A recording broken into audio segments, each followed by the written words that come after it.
ये कामना का जीवन है, यानी अपनी मर्जी से अब हम कर्म करेंगे, अपनी मर्जी से हम जिंदगी में आगे चलेंगे, हम किसी की नहीं सुनेंगे, हम सिर्फ अपनी मर्जी लाएंगे।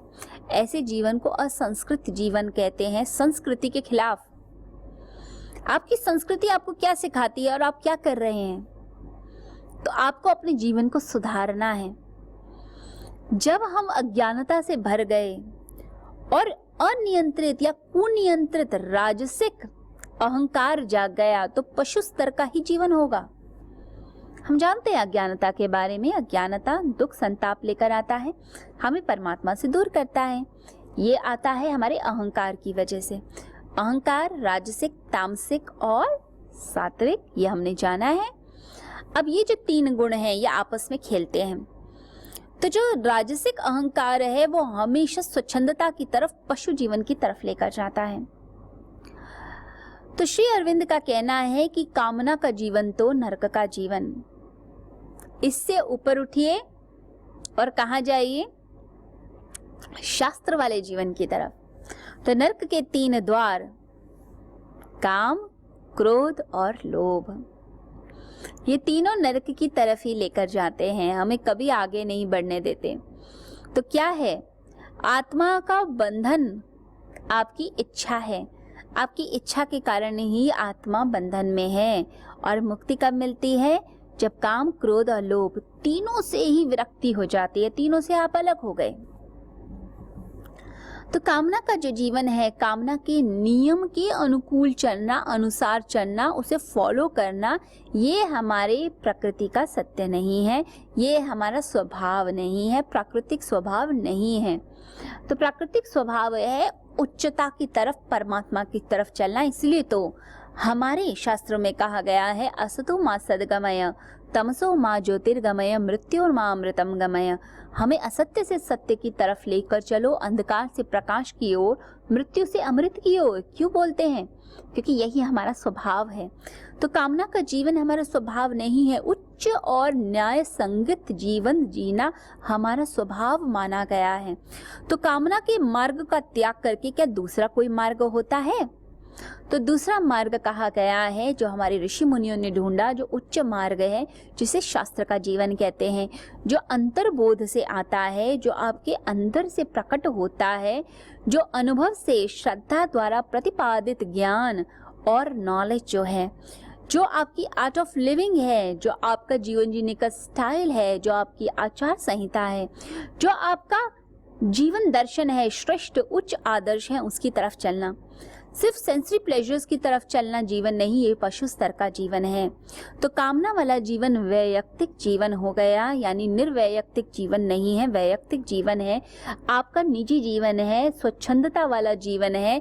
आपने कहा मेरी मर्जी, मन मर्जियां लगा दी, और ये जीवन नरक की तरफ लेके जाता है। तो उस समय क्या किया जाए, तो यहाँ बोला गया है गीता में, शास्त्र के अनुकूल अपने जीवन को जी लेना। शास्त्र, गीता के 16वें अध्याय के अंत में बोला गया है, शास्त्र जिसमें प्रमाण है उसके अकॉर्डिंग जीवन को जीने की चेष्टा करनी चाहिए। कामरत जीवन से तो अच्छा शास्त्र युक्त जीवन जीना। शास्त्र जो आपको संस्कृति से जोड़ते हैं, जो हमारी सभ्यता से जुड़ा हुआ है, जो सर्वसम्मत है, जो जोड़ता है, ये हमारे सात्विक अंश का एक प्रयास है राजसिक और तामसिक अंश का अतिक्रमण कर लेना। तो जब हम उसे ट्रांसेंड कर जाते हैं, उसका अतिक्रमण कर लेते हैं, अतिक्रांत कर लेते हैं, तो ये समझिए कि हम उस जगत में पहुंचते हैं जहां परमात्मा का वास है। तो हमें उसको ट्रांसेंड करना है, उसको छलांग मार के आगे बढ़ जाना है। तो शास्त्र रूढ़ी जरूर दिखाई देता है, लेकिन फिर भी ये कामना वाले जीवन से अच्छा।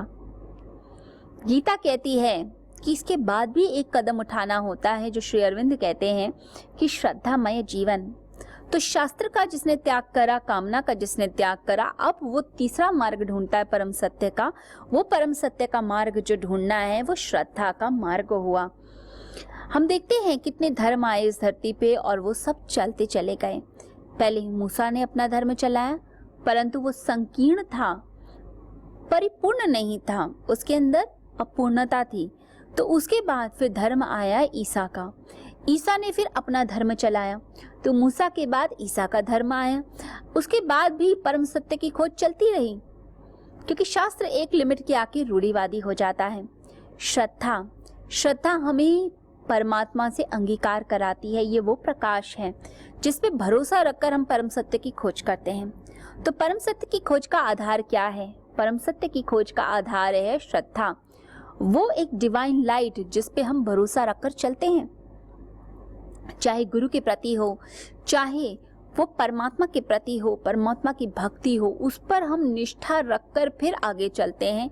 वो श्रद्धा का जीवन है। श्रद्धा यानी जिस सत्ता को हम मानकर चलते हैं, सत्य मानकर चलते हैं, उसी को हम देखते हैं, समझते हैं, उसी के अनुसार अपने जीवन को जीने की कोशिश करते हैं। वो जो संकल्प हमने ले लिया वो श्रद्धा। वो श्रद्धा हमारी तामसिक, राजसिक और सात्विक होती है। तामसिक श्रद्धा अक्षम है और साथ ही साथ वो परमात्मा की तरफ नहीं ले जाती। राजसिक सत्ता जो होती है, वो सत्ता जो है वो आपको हमेशा स्वच्छंदता की तरफ लेकर जाती है। स्वेच्छाधारी संकल्प राजसिक होते हैं। जब हम अपनी स्वेच्छा से चलने लग गए, ये महापंख की तरफ लेकर चली जाती है, आपको कहीं का नहीं छोड़ती। आप विषय वासनाओं में ही लिप्त रहने लगते हैं। जो सात्विक श्रद्धा है उसी के बारे में चर्चा 17वें अध्याय के अंदर है, जो हम बड़ी गहराई से जानेंगे। मनुष्य की सत्य की खोज बड़ी ही पुरानी है, बड़ी ही पुरानी सत्य की खोज है। शायद मनुष्यता से भी पहले ये खोज प्रारंभ हो जाती है। हम सोचते हैं कि मनुष्य के जीवन में ही सत्य की खोज है, परंतु ऐसा नहीं। मनुष्यता से पहले भी सत्य की खोज है। यानी जब हम मनुष्य नहीं हुए, जब हम पशु पक्षी थे, पेड़ पौधे थे, तब से एक अनजानी खोज, एक अनछुई खोज, सत्य के प्रति हमारी प्यास चलती रहती है। वो प्यास हमें जगाती है कि चलो, कहीं चलो, ऊंचाई की ओर चलो। इस पूरे अस्तित्व के अंदर इतने पेड़ पौधे, इतने पशु पक्षी हैं, परंतु वो सभी मनुष्य नहीं हो गए। उनमें से सिर्फ एक छोटा सा पार्ट ही मनुष्य हुआ है। चेतना ऊपर की ओर उठी है। वो जो ऊपर की ओर उठती हुई चेतना है वो मनुष्यता है। वो छोटी सी चेतना जिसमें ये मनुष्य जाति आती है। ये मनुष्य जाति ऐसा नहीं है कि मनुष्य होने के कारण ये सत्य की खोज करती है। ये सत्य की खोज के कारण ही मनुष्य हुई है और ये चेतना उस परम सत्ता से मिल जाना चाहती है। पहले ये खोज अचेतन थी, परंतु अब ये खोज चेतन हो गई है। इतने बड़े खंड में जहाँ मनुष्य इतने सारे हैं, उन मनुष्यों में भी बहुत कम लोग सत्य के खोजी बन पाते हैं, सत्य की राह पर चल पाते हैं, सत्य के मार्ग पर चलना चाहते हैं। अर्जुन उसी मनुष्यों की छोटे से खंड का प्रतीक है, उसी चेतना का प्रतीक है जो परमात्मा तक पहुंचना चाहती है, परमात्मा को पा लेना चाहती है। अर्जुन परमात्मा का हो जाना चाहता है। हम देखते हैं इतनी मनुष्य जाति में कितने लोग परमात्मा से श्रद्धा की बात करते हैं, कर्म की, मोक्ष की बात करते हैं। यहाँ अर्जुन भगवान श्री कृष्ण से पूछ रहा है कि परमात्मा मुझे जाने दीजिए, मुझे संन्यास लेना है, मैं अपनों को क्यों मारूं, ऐसी बातें कर रहा है। और भगवान श्री कृष्ण उसको समझाने की कोशिश कर रहे हैं। होता क्या है, ज़्यादातर जितने भी युद्ध होते हैं वो अपनों से ही होते हैं और अपनों के इस युद्ध में ही अपने आप को जीतकर आगे निकलना होता है। तो अर्जुन प्रश्न पूछ रहा है और श्री कृष्ण उत्तर दे रहे हैं। अर्जुन भाग जाना चाहता है, परंतु श्री कृष्ण उसे भागने नहीं दे रहे। अर्जुन चाहता है कि मैं यहाँ से भागकर किसी अरण्य की शरण में ले लूं, अरण्य यानी किसी वन में, किसी जंगल में चला जाऊं। हमने देखा है उपनिषद अरण्य में ही पैदा हुए, यानी घने जंगलों के अंदर जब गुरु शिष्य संवाद हुआ तब पैदा हुए। परंतु गीता ही एक ऐसी अनूठी किताब है जो युद्ध में, घने युद्ध के बीच में आई। जब जीवन में आग लगी हो, जीवन के अंदर अशांति हो, उस अशांति के बीच ही जब मन में प्रश्न उठता है कि शांति कहाँ से मिलती है, जब ये प्रश्न उठेगा तभी समझ लीजिए शांति की शुरुआत हो गई। हिमालय की गुफाओं में बैठकर शांति नहीं है, याद रखिए। कोई 30 साल भी वहां पर लगा ले और 30 साल लगाने के बाद भी दोबारा आ जाए संसार में, एक धक्का भीड़ में लगेगा और व्यक्ति, उसकी क्रोध से आंखें लाल हो जाएंगी। कोई व्यक्ति कितना ही भाग ले कि नहीं मुझे सुंदर चेहरों से दूर रहना है, लेकिन जब सुंदर चेहरों के सामने आएगा तो अपने अंदर से कामुकता को अपने आप उठते हुए देखेगा। तो हम अपनी समस्या का निदान गहराई से करें, ना कि हम ऊपरी ऊपरी समाधान की बात करें जैसे अर्जुन करना चाहता है। अर्जुन भाग जाना चाहता है सिचुएशन से। श्री कृष्ण क्यों नहीं भागने देना चाह रहे? क्या प्रयोजन है श्री कृष्ण का कि नहीं तुझे नहीं भागना, मत भाग युद्ध से, तू रुक, यहीं लड़। श्री कृष्ण भागने नहीं देना चाहते हैं। क्यों?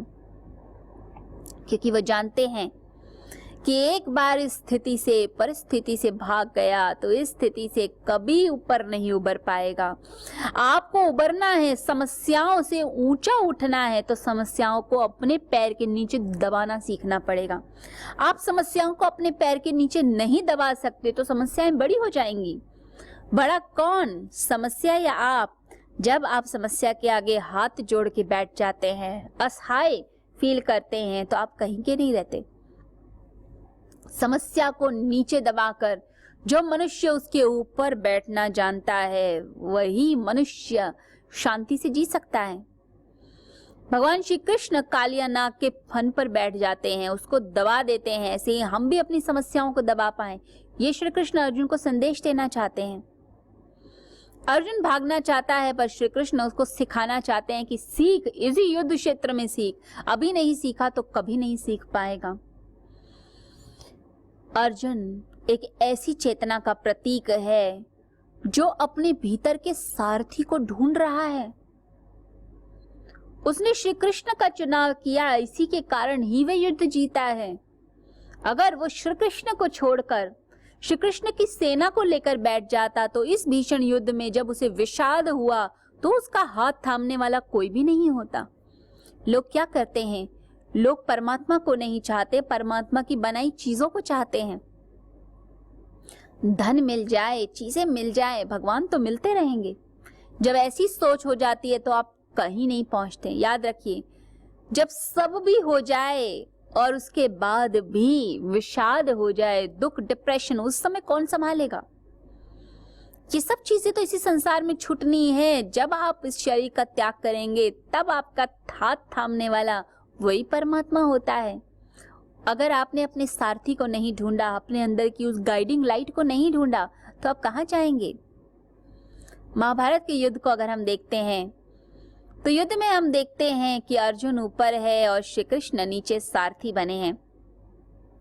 बड़ा ही अशोभन लगता है, बड़ा अजीब लगता है कि हम तो ऊपर बैठ गए, परमात्मा को सारथी बना दिया। परंतु सत्य यह है, जब तक हम अपनी विवेक शक्ति को जागृत नहीं करते तब तक हम जिंदगी में आगे भी नहीं बढ़ते। बड़ी मधुर कथा है महाभारत की, और उसमें एक बहुत प्यारा इंसिडेंस आता है कि अर्जुन भगवान श्री कृष्ण के पास मदद मांगने जाता है। श्री कृष्ण चुपचाप लेटे हुए हैं। दुर्योधन पहले आया और आकर देखा कि कृष्ण सो रहे हैं तो चुपचाप कुर्सी लगाकर उनके सर के पास बैठ गया। अर्जुन बाद में आता है और देखता है दुर्योधन को, तो चुपचाप विनम्रता से उनके चरणों में ही बैठ जाता है। अहंकार सदा सिर के ऊपर बैठेगा और विनम्रता हमेशा पैरों में, चरणों में बैठेगी। ये फर्क होता है। जो अहंकारी लोग होंगे वो चाहेंगे कि आपके बराबर बैठें। वो ये नहीं देखेंगे साथ में कोई ज्ञानी है, कोई संत है, कोई ऊंचा है, वो आपके साथ बैठना पसंद करेंगे। जो विनम्र है, जो जानता है, वो डिस्टेंस रखता है। वो जानता है कि ज्ञान का झरना बह रहा है तो मुझे नीचे ही बैठना पड़ेगा, तभी मुझे उस झरने का जल पीने को प्राप्त होगा। परंतु अहंकार हमेशा ऊपर बैठना चाहता है, सिर पे चढ़ के बोलता है। तो दुर्योधन भी सर के ऊपर बैठ गया जब श्री कृष्ण की आंखें खुली तो देखा अर्जुन खड़ा है और पूछा कैसे आए, क्या चाहिए। तुरंत दुर्योधन बोलता है कि मैं भी हूं यहाँ, मैं भी बैठा हूं। तो कृष्ण की नजर ही नहीं गई। अहंकार पे नजर किसकी जाती है? अपने अहंकार पे हमारी नजर जाती है। दूसरे के अहंकार को हम देखते हैं, अपना अहंकार कभी किसी को नहीं दिखता। तो श्री कृष्ण ने देखा कि यहाँ तो दुर्योधन भी है, उससे भी पूछा कैसे आए। अब दुर्योधन प्रसन्न हुआ कि श्री कृष्ण ने अच्छे से बात की। कहने लगा मैं पहले आया, मुझसे आप पूछिए क्या चाहिए। श्री कृष्ण मुस्कुराए और कहने लगे बोलो क्या चाहते हो। दुर्योधन ने कहा मदद चाहिए आपसे। कृष्ण बोले या तो मुझे स्वीकार करो या मेरी नारायणी सेना को।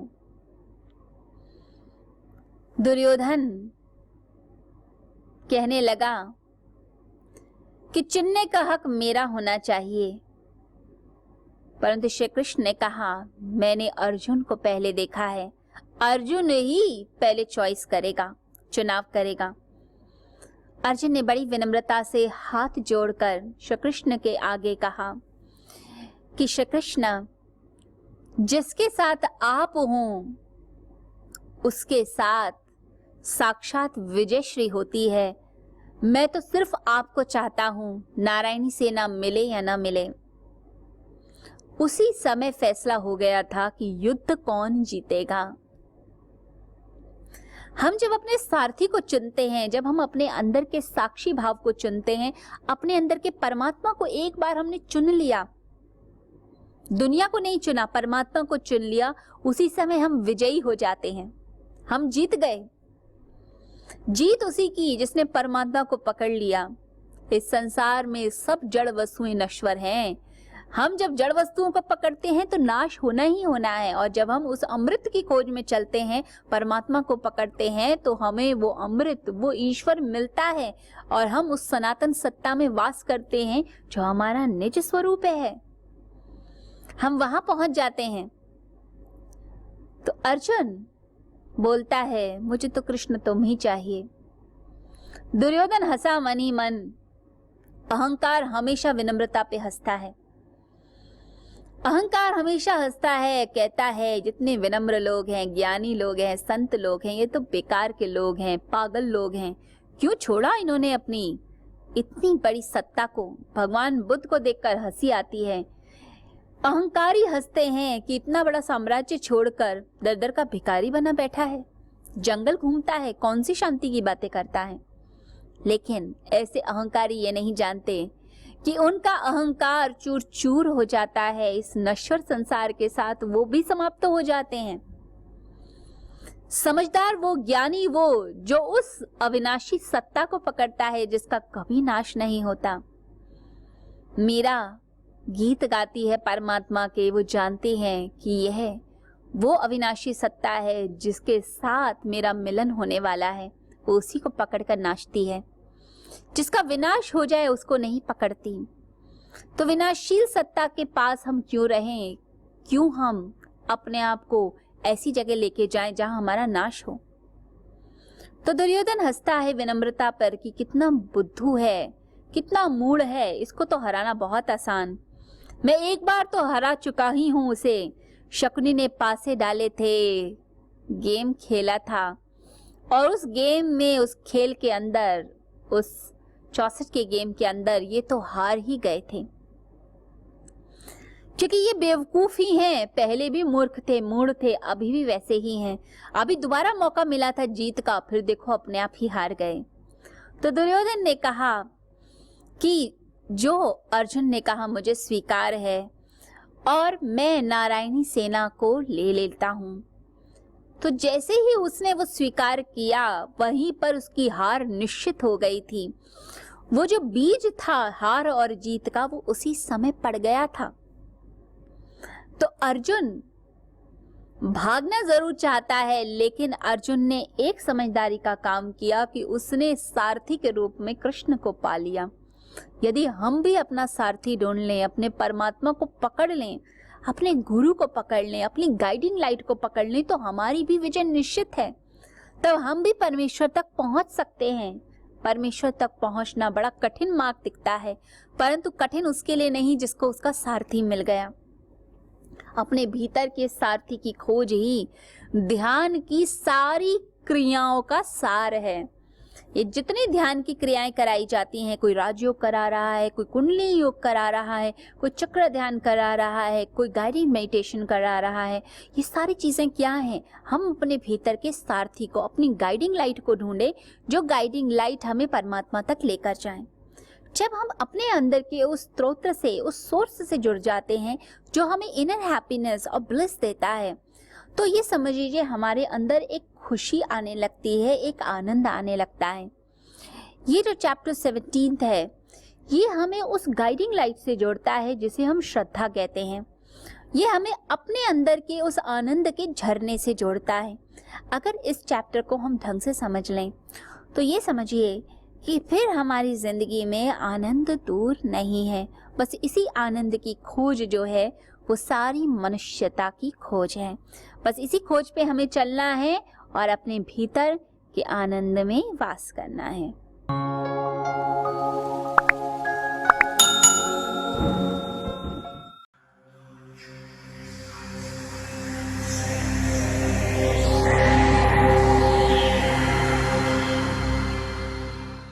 शिवरात्रि का अवसर सामने है और हम सब भगवान शिव के लिए कहते हैं कि शिव समान कोई दाता नहीं, विपद विदारणहार, लज्जा मेरी राखियो, हे शिव नंदी के असवार।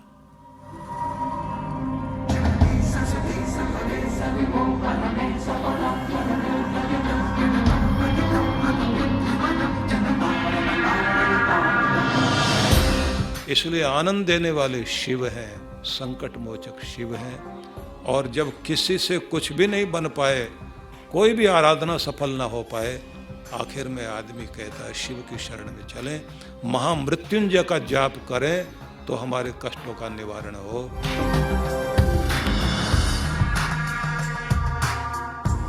तो ऐसे भगवान शिव की आराधना का अवसर है शिवरात्रि। और शिवरात्रि में मन चाहा वरदान पा सकते हो, अपने कष्टों से मुक्ति पा सकते हो।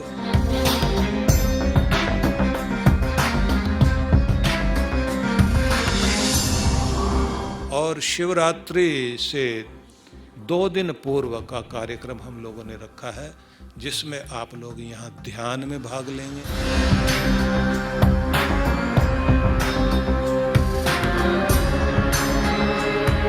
और शिवरात्रि वाले दिन जहाँ रुद्राभिषेक करने का अवसर भी मिलेगा, शिव का यज्ञ करने का अवसर भी मिलेगा, शिव सत्संग में भी आप लोग भाग ले सकेंगे।